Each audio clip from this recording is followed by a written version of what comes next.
Becoming a World Power, Section 1. In this presentation, we will look at the reasons for American expansion in the late 19th and early 20th century. Remember to pause the video at any time so you can copy the notes.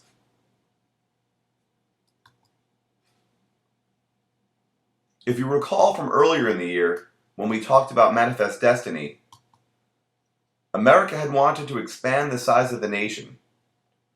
And now that the United States has expanded across the continent, was it time to expand overseas?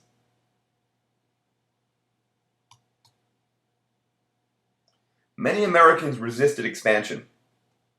They claimed that the United States was uninterested in acquiring people with different cultures, languages, and religions. But a new younger generation came along and believed that the United States had a duty to uplift these so-called backward societies. And by the mid-1890s, a shift had taken place in American attitudes towards expansion that was sparked partly by a European scramble for empire.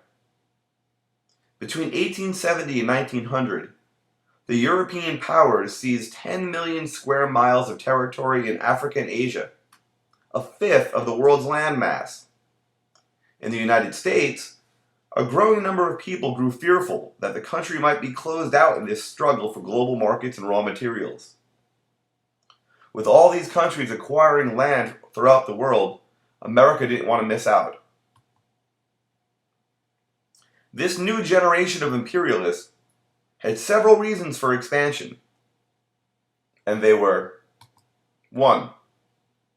Unique materials we can only get from other countries.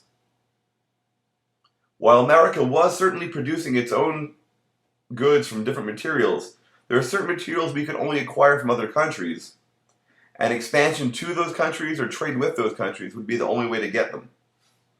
2. New markets to sell to. A newly industrialized America had many goods to sell to other countries. 3. To flex our muscles to the rest of the world and demonstrate our new military strength.